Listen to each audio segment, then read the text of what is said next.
पेड़ पर चढ़ा भूत। अमरपुर के सबसे व्यस्त चौराहे के ठीक बीच में ही था वो विशाल सा आम का पेड़। उस पर इतने सारे आम लगा करते थे कि लोग गिनते गिनते थक जाते और खाते खाते फूल जाते। सिर्फ बच्चे ही नहीं, बड़े भी उस पेड़ पर पत्थर मारकर आम गिराया करते थे और चूस चूस के खाते थे। पर अब लोग उस पेड़ से आम तोड़ना तो दूर, उसके आसपास जाने से भी डरते हैं। कहते हैं उस पेड़ पर कोई भूत रहता है, इसी वजह से पेड़ पर एक भी आम दिखाई नहीं देता। लोगों का कहना है कि सारे आम भूत खा जाता है, पर कोई जानता नहीं था कि आखिर वो किसका भूत था जो सारे आम खा जाया करता था। किशन भी उसी पेड़ के छांव में खेल कूद कर बड़ा हुआ था। वो भी हर बच्चे की तरह उस पेड़ के आम मजे लेकर खाता था। कुछ ही दिनों पहले वो शहर में गया था पढ़ाई के लिए। उसके माँ और पापा भी वहीं फंस गए थे। उसके बाद वो कभी गांव नहीं आया।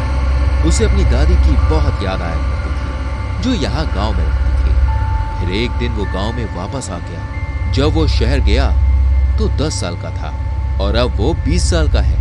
वो सबसे पहले अपनी दादी से जाकर मिला जो अब थोड़ी बीमार थी। फिर वो अपने बचपन के दोस्तों से मिलने निकल पड़ा। कुछ गांव छोड़कर चले गए थे, कुछ वहीं थे। किशन अपने दोस्तों के साथ गांव घूम रहा था, तभी उसे वो पुराना आम का पेड़ नजर आया। अरे ये तो वही आम का पेड़ है ना जिस पर साल भर आम लगा करते थे। अभी इतना खाली क्यों है? उस पर अब आम नहीं लगते। उसके दोस्त रोहन ने जवाब दिया, उस पर आम नहीं लगते अब। पर क्यों? वो पेड़ की तरफ चल ही रहे थे कि रोहन ने उसे रोक लिया। अरे क्या हुआ? उस पेड़ के पास मत जाओ, उसमें भूत रहता है। क्या भूत? अच्छा मजाक कर लेते हो। नहीं किशन, रोहन सच कह रहा है, उसमें सचमुच भूत रहता है, ऐसा श्याम ने कहा। श्याम, तुम भी शुरू हो गए। तुम यहाँ नहीं थे इसलिए तुम्हें नहीं पता। कोई उस पेड़ के पास भी नहीं जाता। मैं ये सब बातें नहीं मानता। मैं अभी उस पेड़ के नीचे बैठ के दिखाता हूँ तुमको। किशन उस पेड़ की ओर चल पड़ा। नहीं नहीं रुक जाओ। अरे किशन वहां मत जाओ। लेकिन किशन ने एक ना सुनी। वो उन लोगों को अनसुना करते हुए पेड़ की ओर चल दिया, फिर उसके नीचे जाके बैठ गया। रोहन बोला, अरे किशन उठो वहां से। अरे पागलपन मत करो। किशन बिना किसी डर के मुस्कुराते हुए वहीं बैठा रहा।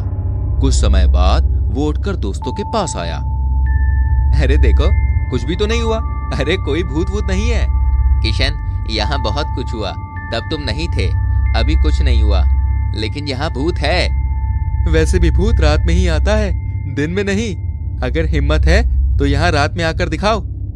अरे ठीक है, आज रात 12 बजे मैं यहाँ आऊंगा, फिर सुबह तक मैं यहीं रहूंगा। तुम लोग सुबह आके देखना भूत जीतेगा या फिर मैं। तुम पागल हो गए हो क्या?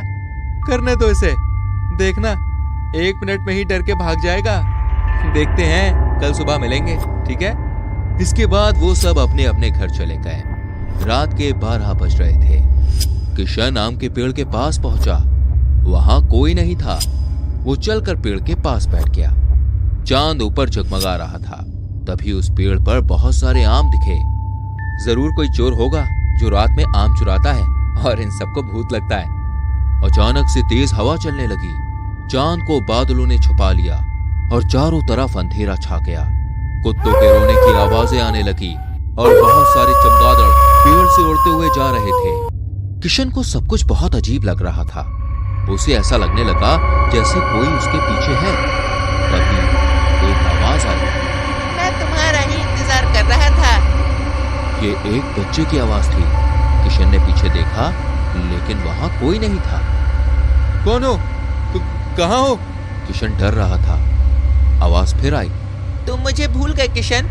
सारे दोस्तों से मिल लिए, मुझसे नहीं मिले। तुम कौन हो? कहाँ हो? जरा ऊपर देखो, मैं यही हूँ। किशन ने पेड़ के ऊपर देखा। वहां ऊपर की डाली से एक अजीब सी रोशनी आ रही थी और वहां एक बच्चा बैठा था जो जाना पहचाना लग रहा था। राघव, तुम? वो भूत उड़ते हुए नीचे आ गया। किशन डर कर भागने लगा। अरे मुझसे मत डरो, मैं तुम्हारा दोस्त हूँ ना। ये सब क्या हो रहा है? तुम ऐसे? तुम अभी एक बच्चे क्यों हो? क्योंकि मुझे बचपन में ही मार दिया गया था। क्या? किशन चौंक उठा। राघव के पैर जमीन पर नहीं लग रहे थे। और उसका शरीर धुएं से बना हुआ था। किशन ने उसको छूने की कोशिश की, लेकिन वो उसको छू नहीं पाया। ये सब कोई बुरा सपना है ना? नहीं, मुझे 10 साल पहले मार दिया गया था, ठीक उसी रात जब तुम गांव छोड़कर गए थे। किसने मारा तुम्हें? मेरे बड़े मालिक ने। क्या? हाँ, तुम्हारे जाने के बाद मैं उसी हवेली में काम करने के लिए जाने लगा जहाँ मेरे पापा जाया करते थे। उस बड़े मालिक के घर से सोना चोरी हो गया। उसने कहा कि वो चोरी मेरे पापा ने की है और उन्हें बहुत मारा। मैं कुछ नहीं कर पाया। आखिर में उन्हें पता चला कि सोना उन्हीं के बेटे ने चुराया था। तब तक मेरे पापा इस दुनिया से जा चुके थे। उन्होंने मेरी आंखों के सामने मेरे पापा को मार दिया। जब मैंने कहा कि मैं ये सच सबको बता दूंगा तो बड़े मालिक ने मुझको भी मार डाला। फिर यहाँ इस आम के पेड़ के नीचे मुझको दफना दिया। मेरी माँ बिल्कुल अकेली हो गई। सबको ये बताया कि पापा और मैं सोना चुरा कर भाग गए। मैं तब से इस पेड़ पर भूत बन के रह रहा हूँ, किसी को डराने या मारने के लिए नहीं, अपना सच बताने के लिए। पर कोई मेरे पास तक नहीं आता था। आज इतने साल बाद तुम आए हो। वो बड़ा मालिक अब भी खुश रह रहा है। मैं चाहता था कि किसी को तो मेरा सच पता हो। किशन की आंखों में आंसू भर आए। वो रोने लगा।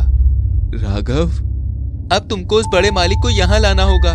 चाहे कुछ भी करो, उन्हें यहाँ ले आओ, पर ध्यान रखना कोई देखे ना। ठीक है। किशन उस हवेली की ओर चल पड़ा। वो किसी तरह बहाना बनाकर बड़े मालिक को पेड़ के पास ले आया। तुम यहाँ क्यों आए हो? बोलो, क्या बात करनी है तुम्हें? मुझे नहीं, मेरे दोस्त राघव को आपसे बात करनी है। क्या? अचानक से राघव का भूत सामने आ गया उसके। मालिक डरकर चिल्लाने लगा। अब तुम्हें पता चलेगा मुझे कितना दर्द हुआ था जब तुमने मुझे और मेरे पापा को मारा था। मालिक भागने ही वाला था कि पेड़ की एक बड़ी सी डाली उसके ऊपर आ गिरी और वो मर गया। अब इसे यहीं दफना देंगे जैसे मुझे इसने दफनाया था। देखते ही देखते मिट्टी हटने लगी और मालिक का शरीर जमीन के अंदर चला गया। किशन, अब मैं जा रहा हूँ। अब इस पेड़ पर कोई भूत नहीं रहेगा। तुम सबसे कह देना तुमने भूत को भगा दिया है। इसके बाद राघव का भूत उड़ते हुए बादलों की ओर चला गया। किशन नम आंखों से उसे देखता रहा। देखते ही देखते सुबह हो गई और पेड़ पर लगे आम देखकर सब चौंक गए। अच्छी लगी कहानी तो हमारी वीडियो को जल्दी से लाइक करें और शेयर करें, और ऐसी और कहानियों को देखने के लिए चैनल को सब्सक्राइब करके बेल आइकन प्रेस करें ताकि आपसे कोई भी कहानी मिस ना हो। मिलते हैं अगली कहानी में। अपना ख्याल रखिए। Bye bye.